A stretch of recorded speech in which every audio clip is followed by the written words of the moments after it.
All right, welcome back to the Trauma Therapist Podcast. My name is Guy McPherson. My mission is to raise the awareness of trauma and to support and inspire new trauma therapists just starting out on their trauma-informed journey. I do that with my membership community, Trauma Therapist 2.0, my online courses and workshops, and the Trauma Therapist newsletter. If you're a therapist of any kind and you work with individuals who've been impacted by trauma, I invite you to head on over to my website at thetraumatherapistproject.com. That's thetraumatherapistproject.com. All right, let's get started. So 5, 4, 3, 2, and 1. All right, folks, welcome back to the Trauma Therapist Podcast. I am very excited to have as my guest today, Dr. Michael Baly. Michael, welcome. Thanks so much. Excited to be here. All right. So Dr. Baly is a clinical psychologist who works with adolescents and adults with a range of concerns and goals. He specializes in helping individuals address the effects of complex trauma, attachment wounds, and ongoing relational stress. He received a BA from Harvard University and a PhD in clinical psychology from the University of Virginia. Dr. Baly is a founding partner and former clinical director of Encore Outpatient Services, an integrated treatment facility focused on helping individuals recover from co-occurring trauma and substance use disorders. Dr. Baly is certified sensorimotor psychotherapist and is in the process of becoming a sensorimotor psychotherapy consultant. He's additionally received extensive training in EMDR, dialectical behavioral therapy, and motivational interviewing. Dr. Baly, welcome to the podcast. Thank you. All right. So before we get going here, share with the listeners where you're from originally and where you are currently. I'm from Northern New Jersey, born and raised there, and now I live in Washington, D.C. I practice in Virginia, but I live in D.C., pretty close to the capital. All right. Awesome. So how the heck did you get into this field? Let's start there. Yeah, it's a great place to start. It's funny because I have a lot of friends that kind of knew what they wanted to do, colleagues that knew what they wanted to do. I did not. This was not on my radar probably until my late 20s. I didn't really know. I hadn't gone to therapy. I didn't really know much about psychology and therapy. I didn't study psychology in undergrad. After undergrad, I was pretty lost. Dabbled with some different things and then became a teacher. And I decided pretty quickly that probably wasn't going to be what I was going to do. It was just too hard. I mean, teachers are, to me, it's the hardest job in the world to be a classroom teacher. Yeah. But I really like talking to the students. I was in New York City. I really like talking to the students, getting to know them in a position. So I was a classroom teacher for a couple of years, and then a position opened up that was called a crisis intervention teacher. And that was, basically as the name implies, you would go when there were crises in the school, fights, problems in the classroom, you would go and intervene, try to de-escalate the situation, and then counsel the kids afterwards. And I really liked that, but I pretty quickly felt like I need to know more. Like I'm not equipped to do this. I got training in it. I got really good training in it. But I wanted to know more. And so then I went back I applied to clinical psychology grad schools. And even at that time, I was like, I'd done a little bit of research, but I didn't know what I was getting into. I was like, I just know that I want to do more. Well, let me interrupt you there if I may. Go ahead. So you said you started out teaching in New York City. Yeah. Which sounds crazy. I mean, right? It sounds really hard in and of itself. It was really hard. Yeah. And then, go ahead. And then this crisis intervention thing sounds also intense, but something about it pulled you. Yeah, it was great. In fact, I mean, I slept really well. I was busy all day, but, for me, it didn't have you were just in the moment all the time, in the moment, and that's, probably similar. I mean, I don't want to equate the two, but being like an emergency room doc where you're going from one thing to the next. It was really engaging, but I often felt like I don't know what I'm doing. I don't know if I'm affecting change, right? I'm helping. This is exciting. It's fun. I'm getting to know kids better. But I felt like I needed to know more. I was just kind of scratching the surface. Yeah. Okay. So, and then you were like, I want to go to graduate school. Yep. Okay. So keep going. Okay. So go to graduate school. Still, I think pretty naive about, I think everyone, I don't know, everyone that I knew was like, oh, this is what I want to do. I know this is who I want to study with. This is what, this is my passion. And it was my passion. I was still pretty new to understanding what I was getting into. And, go through graduate school, dabble in some different things. I was in a research lab where we studied youth violence. Did a lot of research on threat assessment, did a lot of research on bullying. Really was in New York City that I got in close contact with working with people with trauma, although I don't even know if I knew that that's what was going on at the time. I had a sense, but probably didn't have words to it.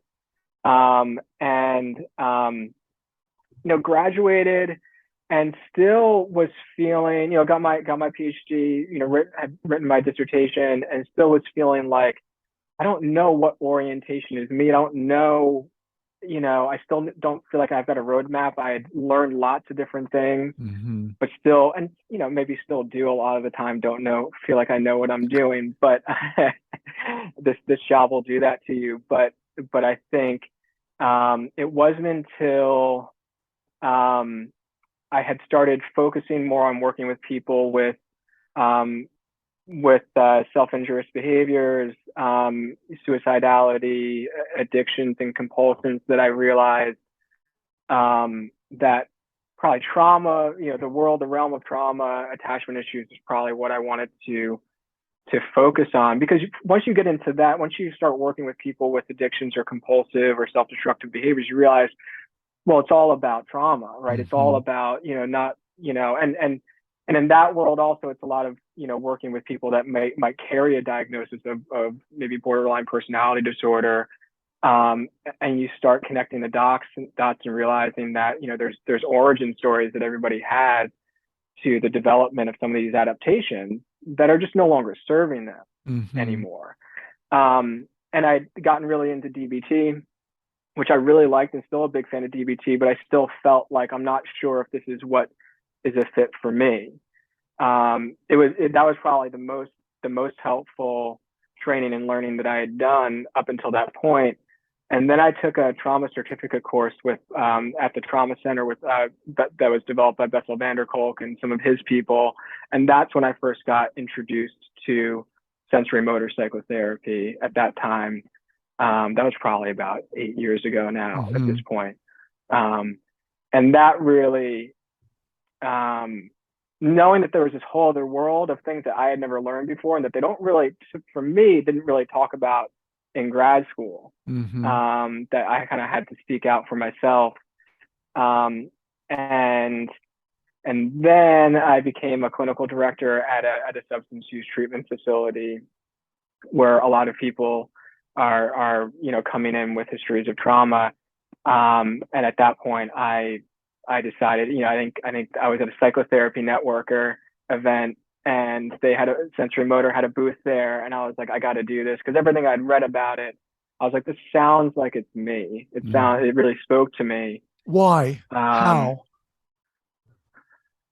I think because when I I remember the first weekend of level 1, I think that it was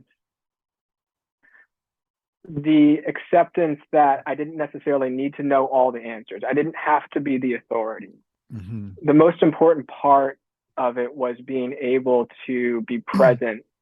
Not necessarily the most important part, but an important aspect is that kind of present moment experience and attunement with somebody else, being able to connect with them on a more emotional or like maybe right brain to right brain level, where it's more about feeling, it's more about sense. And what you're really doing is just noticing and tracking and connecting and contacting them so that they can start doing that for themselves, right? Because everything that they need is actually already within them in order to heal.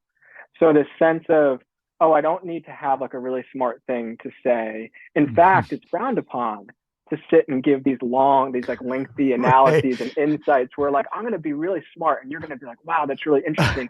And then you're going to leave and nothing will have changed, right? Right, exactly. But I'll feel good about being smart if I can, And so that level of stress of like, oh, I actually, if I can focus on being present with this person, that's the most effective thing I can do, or one of the most effective things I can do. And I don't have to work so hard at intellectualizing and having and being the authority and having all the answers for people. So it's very interesting to me, Michael, because you talked about your path, your kind of quest to find out like what is going to resonate with me, where am I going to fit? What's not that one modality is just going to resonate with you. Right. But as you were on that journey, what were you not finding? What wasn't settling with you? I think I noticed in my therapy sessions, I think it's not like I didn't help people, but I felt like I was, I'd get to points in the course of therapy with people. And a lot of times at that point, prior to getting trained in sensorimotor, I was working with a lot of adolescents. And I love that. And I think I was good. And I think I am good at that. But I felt like I was hitting walls, and it's hard to explain, but I felt like we would get to a place where, oh, we're building relationship, there's some progress being made, and then we'd reach a plateau where like, well, we can keep talking about this. And we can keep on coming up with plans and these different, pieces of homework that maybe you're going to try, experiments, that you're going to try. And after you leave here, and maybe you'll do it sometimes and maybe you won't. And that's still the case, but just the talking about it, we'd reached a point where, okay, clearly there's something that we're missing in terms of being able to take the next step for someone. And I think that, what I discovered and what I continue to discover is that it's really the implicit realm.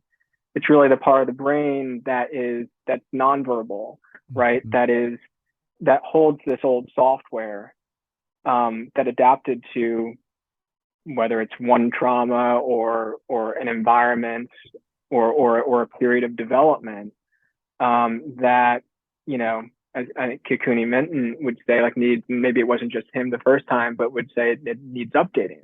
But you can't update it by just talking about it, because they don't. Right. The talking about it brain, it's a different part of the brain.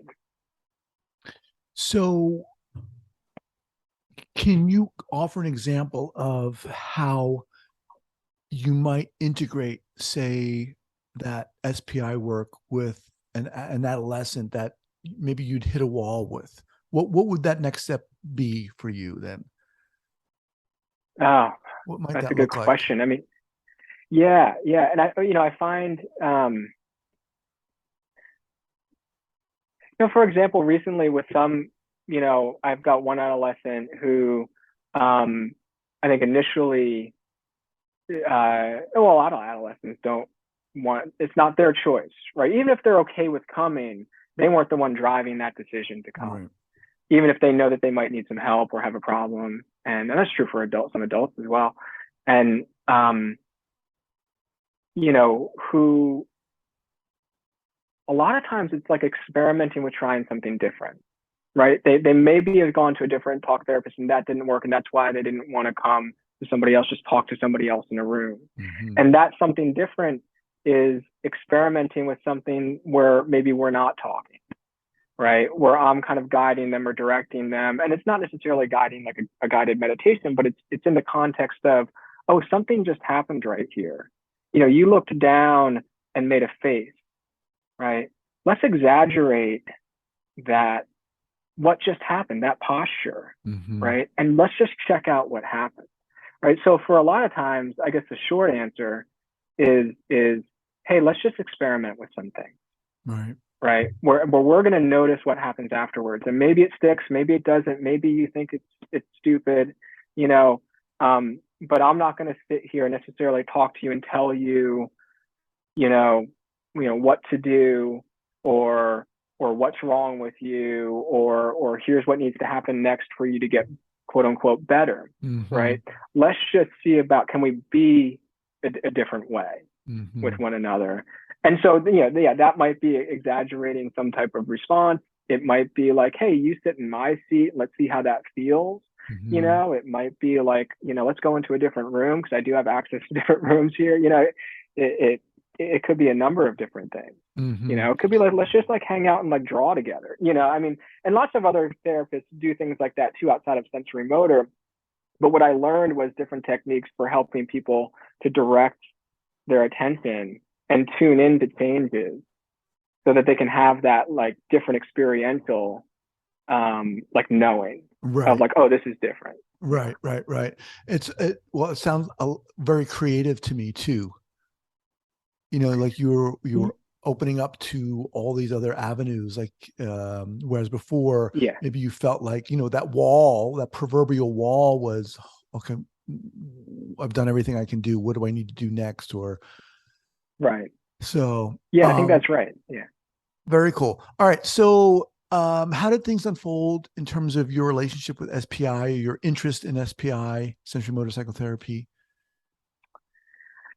For me, and I think this has been disrupted by the pandemic, which a lot of things have, but I had a cohort of people that I just felt like, and a large group of people that I traveled through level 1 to level 2 to level 3, and then getting certified, where to a certain extent it sounds cliche, but I felt like these are my people, right? So almost immediately, I remember after the first weekend of level 1, I said, well, I'm definitely doing level 2, and then after first weekend of level 2, I was like, well, I'm definitely going to do level 3, and then I'll be a master, right? Which is not the case, but there's so much to learn, and I think that's part of the thing that keeps me tethered to it. Partly is the community of people, that container, that holding space of like, hey, we're in this together and we're learning together. But it's also, as a lot of therapies are, it's in process. It's still developing. It's not a finished product. Right. And I don't know if it would ever be. Right. And that's pretty exciting, and also kind of reassuring that we don't have to have all the answers and be a finished product.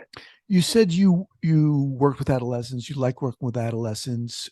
What do you feel makes you good at working with that population? I don't know exactly. I do think I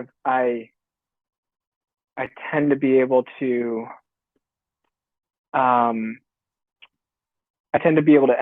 Not that I can't empathize with adults. I work with adults as well, but I tend to be able to really take myself back and see so many parts of myself in what they might be experiencing, where like even some type of rage or telling me off at different times, or I can it's easier for me to kind of sit and smile at that and welcome that as some type of adaptation or reaction that maybe is happening between the two of us, or that it's some way that they need to be right now. So I can soften in those situations. I find myself being able to soften a little bit more easily. So that comes a little more naturally than, and I can do that with everyone, but for some reason it comes more naturally with teens and maybe young adults as well.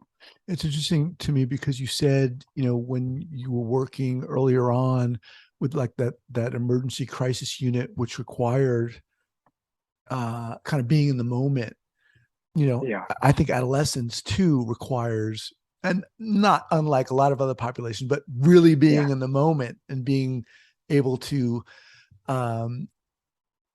be super present, because they have those like really sharp BS detectors. Yeah, 100%. Yeah, you can't be inauthentic with an adolescent. So, all right. So you're currently at Ekoe, Ekoe. Talk a little bit about that and what you're doing there. Yeah, well, it's a fairly new endeavor. It's myself and right now 3 other close colleagues of mine. that we're all in private practice around one another. Three of us actually went to the same grad school, went to UVA together, have kind of hung around one another. And, I think, practicing closely with one another, but still separately in our own private practices at the outset of the pandemic. And with, kind of recognizing different things that were happening in the world, different communities, kind of during the pandemic and that are continuing to happen, we just felt like the need to form our own community. Mm-hmm. So a lot of what Ekoe is about, we talk about embodied collective healing, that first of all, other therapists, that none of us are good in, I'm not going to be as good in private practice as I might be in like a collective of people that I can grow with. Mm-hmm. And so this is the idea of like, can we at least be, a space for other therapists, for other helpers, that can, whether it's learning from us or us learning from them, to grow, to have containers with one another, but then also hopefully provide, similar, parallel spaces for, for people in the community, for clients, to be able to have both maybe individual and maybe systems therapies as well as, groups and workshops. So the idea that, I have felt like part of the missing piece that gets in the way of me being able to, affect change or help someone change is that a lot of times I was just doing that on my own, and they were doing that we were doing it on our own. And it might be helpful to have some other networks to help that person connect, to heal in connection, because healing doesn't necessarily happen outside of connection. So are you folks acting as like a consultation group in a sense? That's one of the functions. Okay. Yeah. Okay. Very cool. And people can learn more about that by going to what? Ekoe healing.com, ekohealing.com. Right. We'll have that linked up at the show notes page at the traumatherapistpodcast.com. So in terms of SPI, body-based therapies in the trauma world, is interesting and sad to hear you say, but not uncommon that trauma just is it being taught in any greater capacity now in graduate schools? I don't, I'm sure it is. I mean, I would think it would have to be, because I find that a lot of younger, and I'm not necessarily all that much more experienced than a lot of other people, but a lot of people that are getting into the field now, have that language where they're understanding that no matter what I choose to go into, some type of niche or specialty, I'm very likely going to be coming across people that have been traumatized. Right. And so I would think it would have to be, and I don't know why it's not. It is a little bit frustrating. I often, and I had a great experience in my program. I learned a ton, but oftentimes there is this dichotomy between, okay, well, there's the CBT camp and or the cognitive behavioral camp, and then there's maybe psychodynamic camp. But and you learn kind of generally about those two orientations. But I often felt like what I really needed was more kind of specific techniques and guidance, and more of a roadmap for dealing with people, or not dealing with people, but for helping people. And that's really what I thought that I think that I got from SPI, was a map that was flexible enough for me to allow for organicity to happen, to take different avenues, but I also am contained and I've got different directions that I know that I can go in. What do you say? So there are a lot of therapists of varying degrees and experiences listening to this. What do you say to people when they're like, okay, there's so many modalities out there. How do I start? What do I need to do? That's a really good question. I think for me, in my experience, and I think the other thing that happened for me with SPI with sensorimotor psychotherapy was I benefited from receiving that type of therapy. And I tried other things as well. I tried EMDR. I had tried, other kind of more, cognitive behavioral therapies, other approaches, more traditional talk therapies. And for me, it was actually, it spoke to me because it was the most helpful for me. Mm-hmm. But to a certain extent, I think a certain amount of experimentation typically is necessary for people to figure out what's going to be a good fit for them, because you can read all about something, Right. but until you actually either experience it or give it a try, that being said, I think reaching out to people that could be mentors or consultants in those fields and getting a flavor and seeing if they're a good fit for you is also a good idea, because that's a big part of, I think, what might work for someone is having, whether it's EMDR, sensorimotor psychotherapy, or DBT or ACT, having supervisors and mentors that you can learn, that you feel safe enough to learn from, and who are committed to you. I think it's a big part of what might feel right too. Right. Okay. So having said that, in terms of, when dealing with trauma, how important do you feel it is for someone to learn, a body-based therapy? I'm so biased, but I think everybody should learn body-based therapy, whether you think that you're working with trauma or not.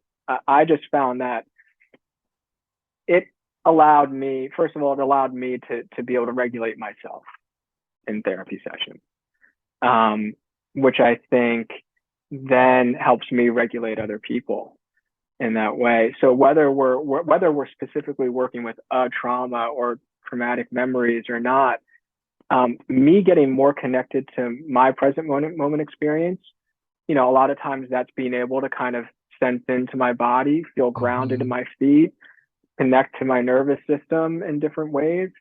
First of all, is going to keep me from getting triggered and going off in different directions that are unhelpful for someone. Right. And allows me to be more in charge and have some agency, and hopefully attune and connect with the person in front of me, whether we're working with trauma or not. So there are other therapies, outside of necessarily somatic or body-based therapies that focus on mindfulness, but I found the ones that do specifically include the body do the best job at helping people connect to their own present moment experience. So prior to you, and I want to ask this question before we kind of wind down here, but prior to your introduction to sensorimotor psychotherapy, when you talked about sensorimotor psychotherapy kind of bringing you into your own sense of groundedness and your own self-awareness in terms of your own body, prior to that, did you have certain experiences where maybe you felt you were triggered or you weren't as aware in your own body? Can you share with us what that was like, maybe? I think what that ended up being like is I was typically just trying to get through the session. No matter, in some way, so that we both can get through the session in one piece is dramatic, but just because there is that sense when you're triggered that I either got to end this or we got to do something. There's a frenetic, sometimes a frenetic energy to it, or sometimes a disconnected, dissociated sense to it as well. And it was just like, okay, just figure out how to get through, which is, okay, I guess it's, maybe the safest way, and maybe the way that you're doing the least amount of harm, but you're also, you're not necessarily helping the person. So, and then afterwards, there was typically one, the shame when that happened, when you got out of your window of tolerance and just had to hold it together and kind of power through almost for the sake of just maybe getting through and getting by, was necessary, but also the shame of like, oh my goodness, if I can't hold it together, how can I expect to help this person?